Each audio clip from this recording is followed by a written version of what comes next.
welcome to another episode of A Fat Perspective. This podcast was created with a specific intention to empower bodies.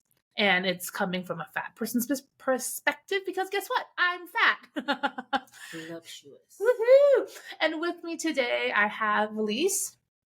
And she and I met through school. Yes. Because we're both getting a degrees in clinical psychology. Yeah. And the reason why I asked Vilis to join us today is a few things. Like first, Vilis is very, what I would say, a body liberator as well. Yes. And one of the things that you may not know about her, is your pronoun she, her? She, her, in real life. Okay, in real life, but she has something that's not real life. In another life, I am a drag king. My stage name is Rocky Valentino. You can find me on social media as Rocky Valentino King. Rocky Valentino drag king. So I feel like the world knows what a drag queen is. Yes. What exactly is a drag king? So one of the things about drag as a whole is the ability to interpret gender and social things and everything throughout it, which of course you've seen with like drag queen performers. Yes. But the beauty of it is that just like with anything, as long as there have been queens, there have always been kings. Mm-hmm. So drag queens are anybody, regardless of their biology, portraying a male gender. Any drag kings are anyone who is drag. So I think that's the kicker when it comes to like explaining drag queens and drag kings, because in drag culture we're all just drag. Yeah. And so it's any person of any gender representing said gender, because I've met some very cisgendered women as drag queens who have killed it. That's why I've also met some amazing male performers that have performed as drag kings, because it's not like, so if you come to a show, you're not going to see Vilis, you're not going to see me. You're going to see Rocky Valentino. Back in Rocky Valentino. Yes. So drag king is performing the male gender. Yes. And drag queen is performing the female gender. Yes. And but to make it more convoluted, because I feel like I'm an old head, but the upcropping of kings and gender performers now are more gender fluid and gender queer. So there's a lot more them performers who don't like to subscribe to the binary of gender itself. So maybe drag is just performing gender. Yep. So whatever gender you want to perform, it's exaggerated. Yep. For myself personally, liking drag did a lot for my body liberation, because it helped me see outside the rules and kind of and experience like, oh, I don't have to fit in these rules. That's how it helped me. I'm curious, has being a drag king changed the way you relate to yourself and your body at all? I'll say that for me, because drag is performance, and I'm a performer at my core. And then when it comes to being Rocky, I've noticed that I've taken on a lot of men's mannerisms, men's confidence, because we know that there's the audacity.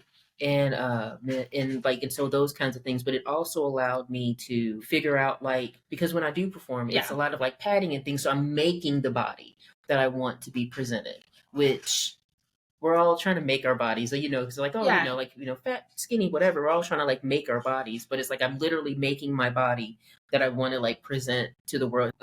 When like in learning how to be like another gender, it allowed me to see different sides of myself that I typically wouldn't. When you're getting paid to play make-believe and you're doing it well, it allows you to have more confidence in yourself in general. Like I have more confidence. Like when I am not feeling confident about who Vilis is, I can tone into Rocky, who is more confident. So even if I'm like, oh man, I don't feel so pretty that day, then I was like, oh, I'm going to tune into that and just fake it until I make it. So is it almost like a character you get to step into? Yes. Or like a suit of armor, or like is my superhero cape?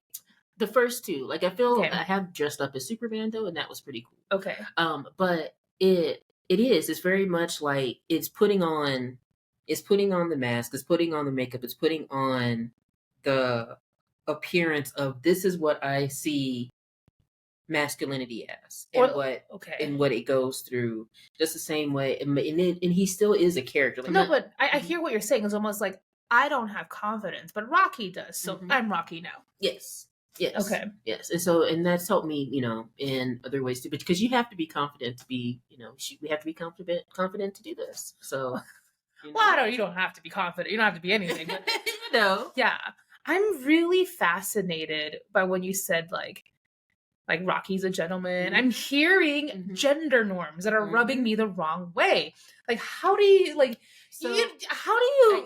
okay. So another disclaimer, I am from Louisville, Kentucky. So it's from the South, which is its own thing, but and that's what I think that the complicated thing is. Like, yes, there's toxic masculinity. Yeah.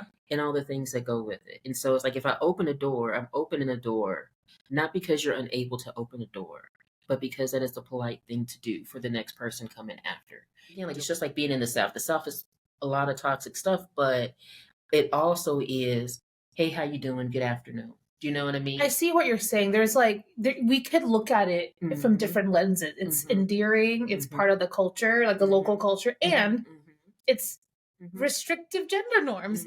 Like, I sometimes, but it does play with it because it's playful. And one of the things that I've enjoyed about performing in female run spaces is I'm safe. Like, Rocky is safe. You don't have to worry about Rocky being like, oh, like negging, like, why would he do that? That's stupid. That's toxic.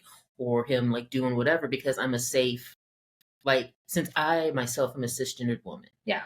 I'm not going to take those toxic things that came with it. What you're saying. So I'm a safe space. Yeah, yeah. I do have this thing about, I said in the beginning, drag helped me experience my own gender through an empowered lens, because I was seeing it exaggerated on stage. I'm like, if this drag queen can have confidence, so can I, right? Like, but at the same time, I also find it problematic in some ways because of like what drag queens choose to exaggerate. Yes. And I will say this, I'll put this on there, and that's why I make sure to say that I'm a cisgendered woman. Another beautiful thing, especially when it comes to body positivity with drag culture, is I have many trans brothers, sisters, and in between, who found themselves in drag. And so I know found themselves. Okay. And so one of my friends, he's on to his next carnation, who was an amazing trans man. And the way that he was able to find Zach was by being Zach on stage. And so he was from like a small town.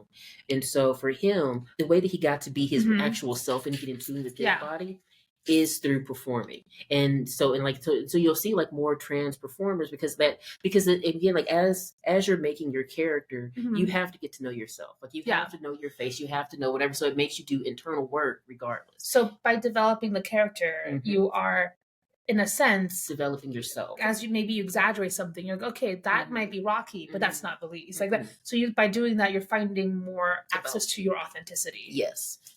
I've done queen drag before. So you've performed female and you've performed. Yeah, and even then, like my performance of myself, a performance in film, like it's a stage name, it's a costume, it's a wig, it's makeup, and there are things that it's not you. It's not me. Exactly, it's a character. But it also, I have to have that confidence in myself. Yeah, and that confidence comes from going out and doing the things. Yeah. So finding what works for you. Yes. And finding that confidence in yourself. But again, and that's the beauty of you drag too, as a performer, is that you get to put that out into the world in a safe space. Because it's one of those, because you can go to an open stage, and because you're typically in a gay space or a queer space. And so you're not going to get read for filth for being in the queer space, in the whatever, but you might get read for filth for the outfit that you choose. Oh, excuse me, are you touching my outfit and giving me shade? I'm just saying. Get your fingers off me, just kidding. But it's one of those things, it's you're not going to be, what you're going to be critiqued on is not who you are or what you identify as, but it's your performance. Exactly. And I've seen many people come and try, and who have come to open stages to find themselves. Like, they get to be themselves that day when they perform. Like, again, like with my friend Zach, He could not be himself in this small town, but on stage, Zach he could becomes Zach. Exact. He can be Zach. He can do Zach things. He can practice Zach, and he can feel himself. So it's like almost like doing drag is like giving yourself permission to try things and see if it really resonates with who you are. And in that, you could have a try on different things with your body and see how that works. One thing I did notice, because for people who don't know, I am a huge fan of RuPaul's Drag Race, and we do not need to get into how that has affected drag, because that is not the point. Because that's another podcast. I know you have strong opinions about that. That's another pod. What I look at is like body image, because that's, again, like how people relate to their bodies. And I've heard, queens talk about, a lot of us have eating disorders. And so I'm curious, like what your experience of it is. Are people generally body neutral, or are they very much like, well, if you don't have this body, blah, blah, blah, blah, blah, like... I think that is one of the that's one of the positives of being in the patriarchal society, playing the role of man, is that it's there. But that's why I say, like, playing the role of man is that if a man spread, it's because he's doing this. Or if I'm doing this, but even with that, there's policing in that with patriarchy. It's like, you don't get to take the title of man and take in these spaces and do whatever. You have to submit into the little female body and let us judge you. It's like, no. So I'm amazing. What I hear you, in the drag king world, are people sizist and... No, not really. Like not like, do people are like, oh, you're too fat, you're a bad drag king, blah blah blah blah blah. No, because in the drag queen world, we hear that. It depends. But even with that is the policing of female bodies. I know, but I'm just hearing that, like, it exaggerates the problem that beauty culture really, really is harsh on female, whatever that is. Oh my gosh, this is like blowing my mind. So drag kings, are there a lot of eating disorders with drag kings or body dysmorphia? There's body dysmorphia in that. So when I'm in drag, like, again, like, my breasts are bound, my body's doing different things, like I have on layers. When you have to take that off and you have to go back into that life, then you're no longer seeing that's not you. So that body dysmorphia is like, I'm not. Like, he was that. So the body dysmorphia is with, like, everyday life, not on stage. Yeah. Because, like, I just hear, like, drag queens talk about, in order to achieve, like, the body, to, like, they call them, to be a fishy queen, whatever the word of the day is, because I'm not going to pretend to, like, speak the language, because I'm not of that community, but, like, to be that. And it's also very much like, if you are going to body shame someone in drag, then you're not body shaming them just for, like, their body. You're body shaming them because they did not create the body that they should. So, for example, but that's wild. They didn't create the body that they should. Yeah. Even that sentence in and of itself, if you just, like, react to it. So, like, for example, like, if you saw me come out and say, hey, I'm here to perform and give me money, and you're like, these are amazing breasts for a gentleman. I'm like, I know, I've grew them. Like, hey, okay, that'd be one thing if I was a trans man. But if you're coming to see me as a show and I'm telling you that I'm presenting as a crooner from old Hollywood, from old Vegas and stuff like that, then it's like, it's not about, like, you're shaming me for my body. You're shaming me because I'm not presenting what the assignment is. And so, but who's to give that? Who sets the standard, though? Because that we can move that. Like, what is presenting female? What, what's the standard, right? Like, well, see, that's and that's one of the things that I enjoy about, like, the kings and queer performers coming up, is that they're trying to, like, skew. It's more like, when I perform in drag, it is a release from the chains of being a woman and having my body policed. Does that make sense? So, because at Vilis, as a woman, as a Black woman, your body is policed. Yes. But as Rocky Valentino, I'm still a Black man. It still kind of sucks. Like, I still have to, like, watch my back. But you're right. Like, I don't get policed for my body. And, well, you don't get policed for your body in a certain way. Yes. Because you're never not going to be Black. Yeah. That's one of the freeing things about doing drag is because since I'm donning the garb of the patriarchy and guarding the garb of the divine masculine, which again, patriarchy, trash. The divine masculine, all of us are part of the divine masculine. But what I hear you say that's really key, I'm going to reemphasize this point, is that like, in a way, like drag exaggerates what happens to like everyday females or the female body. Because there's definitely more comments on a drag queen's body and a more so it reflects the struggle that it is to be a everyday woman. That's wild. And now, if drag and RuPaul understood that that's what they were doing, that would be amazing. Well, we can talk about that really quickly because RuPaul, as I respect this person, and he's problematic. Yes. He's, and the part of it is, and I say this as someone who is of the community, to someone who I love, who is not a part of the community and like explaining such things, is RuPaul was able to present drag to the world, presented a very specific slither of what it is to be a drag performer. The only kind of queen, up until he got blowback from the trans community. Only a man can be a drag queen. And so it's like anyone else is trash. Okay, so you're not acknowledging the queer men. And you're not acknowledging drag kings who have always been a part of the things you're not. And so it makes it a whole thing. So which presents that specific single, skinny, whatever, that stuff that you were talking about. And occasionally they have size queens, but they always have 1 or 2 a season, and that's it. Like, and I don't like that they call them size queens either. They should just be called queens. Exactly. But that's also part of the problematic stuff that when it comes to RuPaul's brand. And like I said, like, not that I can speak for anyone else within the community, but it's like, yes, thank you, RuPaul, for putting us on television. But now you have put it in such a way to so many people who don't understand our community that when they come, they bring in their own toxic stuff. And so you're going to have people who come in, like I've had people who have come into like bars and stuff. It's like, oh yeah, I'm here just to see this. And they see me and they're like, well, what are you? Like, what is this? Like, because they've never seen a drag queen. Yeah, and it's because RuPaul says that we do not exist. He hasn't ever put a drag king on his show. He said he won't. He's been interviewed multiple times. He said he won't because he doesn't believe that we're drag. He doesn't believe that we do anything.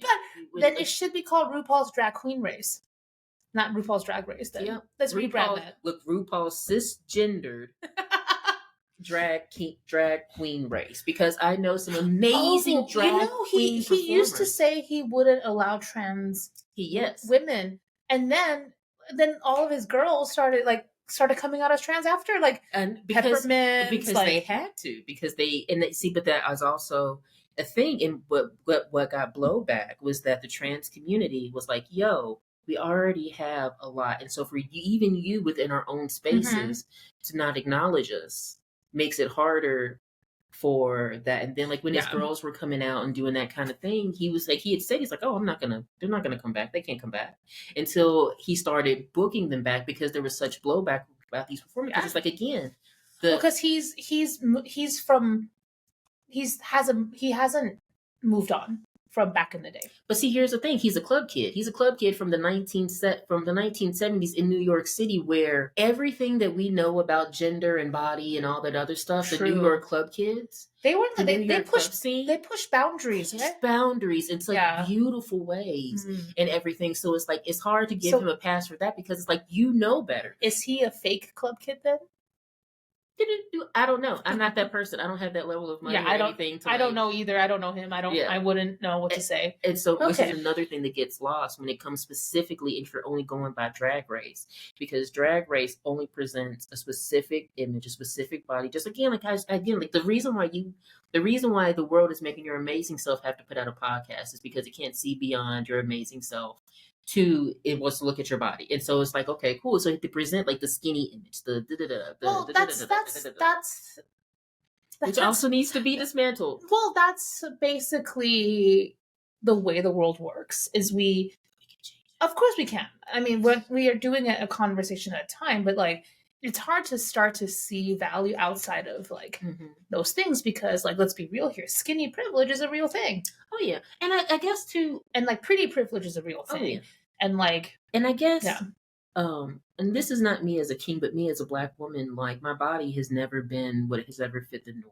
I wanted to ask you more about that, like what it's Yeah, like what it's like as a person of color. Oh, specifically a Black woman. For me, me specifically, I've gotten to the point, like, if anyone's like, oh, well, you're not this, that, and the other, thing, it's like, oh, no, I'm amazing. So even if someone else is like, oh, well, you're fat. Oh, no, well, you're ugly. Like, I don't care. Because I've heard it all my life. It doesn't matter. Like, I'm never going to meet anyone's aesthetic. My hair is never going to be straight. My eyes are never going to be blue. I'm never going to be a size 0. And even if I was a size 0, it still would not be enough, because then it's like, oh, well, you're ghetto, or you're ratchet, or you're whatever. And it doesn't matter that I do all these other things. And so for me, specifically living in this skin, because I'm always living in this skin and always living in this body, that it's a lot of forced acceptance and forced self-love. And forced acceptance and forced self-love? Well, it is, because the world will take it away from me. Growing up, especially as a Black woman, is growing up in that, like, you're never going to meet the standard. So it's almost well, let's pause for a second, because I feel like we're talking really fast and people, no, it's okay. Don't stop apologizing. Like, because this is to help people who are listening understand the context. Like, so we're saying, like, you're never going to meet the standard, because the standard is you're skinny, you're tall and slender, right? And then there's a certain shape that changes every decade. I think it's like thigh gaps is what it is now, or some junk. I don't know. It changes. It literally changes. People don't believe me. Just go look at what was popular 20 years ago. It's different. Like, oh yeah, like 90s they wanted no curves, and now we want curves. Like it always changes. But you're saying, like, but usually it's very Eurocentric. Oh yeah, very Eurocentric. As a Black woman, you never felt that, like, you could ever, like, match the beauty standard. Well, it's one of those things that I know that I would, like, even in my fighting weight of like 120 pounds, where I was like a bobblehead with like straight hair, perfect English, you'd still be Black. I'd still be Black. Okay. So it doesn't matter. Like, see, I guess, no, but that's literally what it is. It doesn't matter what it is. There are amazing, very slender, super, like Halle Berry, like, just beautiful people who are still going to be like, oh, well, she's still might be ghetto. And it's like, Halle Berry? How's Halle Berry? But again, it's putting that on the skin tone. Yeah. Well, and then, like, when I was younger, because I grew up in Taiwan, where there really were no Black people in Taiwan, like, really and truly. Like, I had this experience of, like, I didn't understand she was Black, because to me she looked like a white person. Because she had almost all the Eurocentric features, but it doesn't matter, because she's still Black. She's biracial. But see, when I look at her without, as a child in Taiwan, without the cultural context of America, to me, I'm like, oh, look at an American woman. So to me, she fit the standard. But then coming here, I'm like, oh, it's not the same. And it's one of those things of, like, the idea of being skinny is rooted in control, is rooted in whatever, and not accepting all bodies is rooted in control, is rooted in, these things.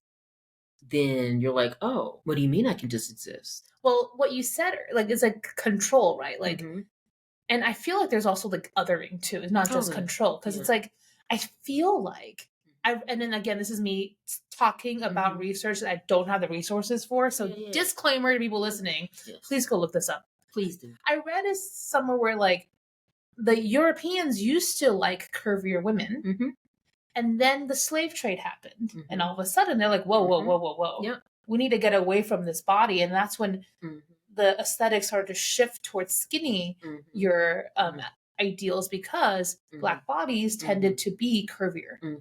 Am I wrong in saying that? Oh, no. Like, and that's very much a thing. And again, it's like the dismantling the system of white supremacy is taking out the notion of controlling and being skinny is based in white supremacy, because there's been bigger women everywhere around the world. But again, it comes back to that white supremacy. We have to use it to control these bodies. And so getting away from that and breaking away from that is a hard thing, especially if it's something that you've done your entire life. It's something that you're centered in your entire life. In one of my classes, we talked about the 10,000 hours of practice. Oh, yeah. So we become an expert, 10,000 hours of practice. So just imagine how much practice we've had listening to and believing what our society tells us is good for our bodies, or our bodies should look like. And we are really well practiced in agreeing with diet culture and beauty culture. So it takes something for us to unpack it. Or to unlearn it. Yeah, unlearn and unpack the stuff that you built up around it. Like, so I'll give you another example. My mom, who is amazing, a wonderful spirit who watches over me. When she was in high school, she was a size 0. She had run track, she'd done all the things. And then by the time she had 3 children, she was like a size 9. And that stressed her through a good bulk of her life. And seeing her trying to fit the same image of who she was in high school, when she was just like very, like she's maybe like she was smaller than I am. Well, like, and and so she fought with that. And so seeing her fight with that also put more in me to be like, no, I'm not gonna care about this because I see what it is. I see what you're doing, and you're taking my beautiful mother's peace, right? Yeah. And so, but you're taking her peace and be like, oh, well, you're not of value because you're bigger. And it's like, you have a whole human. You nurture that human, you do the thing. So that's really interesting. Like, you watched her suffer, and that's what made you go, oh, no, I'm not participating in that race. No, that's stupid. I don't do it. Well, because you watched her suffer, and then did she inflict that suffering onto you? Or try to police your body? She worried. She didn't police, but she worried. Okay. But it was also one of those things, by the time that like I hit puberty, I could not fit, like me as a 12-year-old could not fit my mother's clothes. I have more muscle and stuff like that. It's just whatever your body grew the way it grew. But I say that to say that even if my mom wanted to like police our bodies, there was no way to get any smaller than I already was. I was already in sports. I was already doing all the things that you could possibly do. It's fascinating that you got to believe that, because I had a completely different experience. Because my mother also was traumatized when people calling her fat, because everyone in Taiwan is tiny, so people made fun of her. They called her like little fatty, like, and so that was like her identity growing up. I'm from Taiwan. Taiwanese people are super fat phobic, and whoever disagrees with me, I will fight you because I know I'm correct. I still have Taiwanese friends on my Facebook feed who are like writing about their weight loss. Like all the time. And it, like yesterday.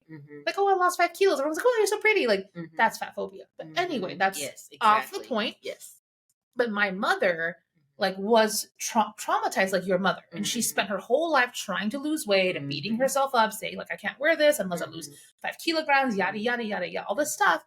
And then she turned and then policed me. She was like, you need to lose weight. You're too fat. Blah, blah, blah, blah, blah, blah, blah. So unlike you, I thought that something was wrong with me. And then I started hating myself. So we had 2 completely different experiences from traumatized moms. Because of the path of the trauma, a mom has been pretty amazing about, one of the things that I'm very thankful for with my parents is that they knew what they wanted to do when they parented children. In that there were certain things about their upbringing that they did not want when raising their own children. Got it. And so that was one of the things that my mom did not want. In that she didn't want you to be like hate yourself because of the way you look. It shows too that trauma is not just on women, but it's also on men and male identifying people, because my dad had that internalized thing too. So my dad had, he does not now have an internalized idea of that, because that's what his mother would say. Idea of fat phobia?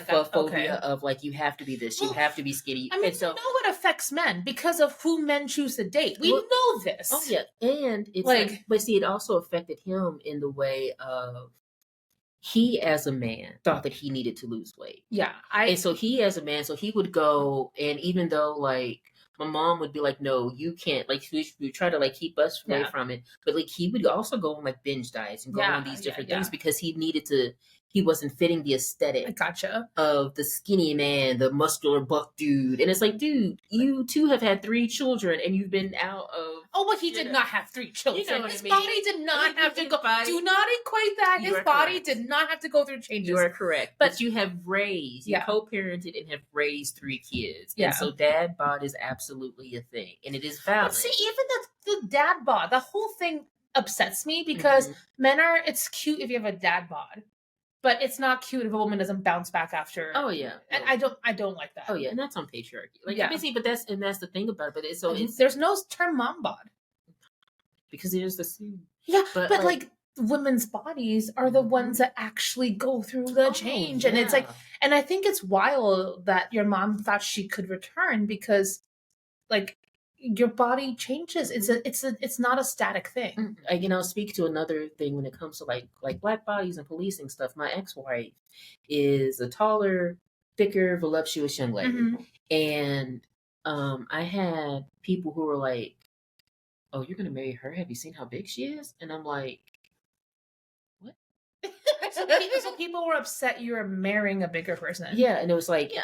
But the thing that like is even hard for me too, it's like I go through the whole like, does a person I like me despite of my size? And I hate that I think that.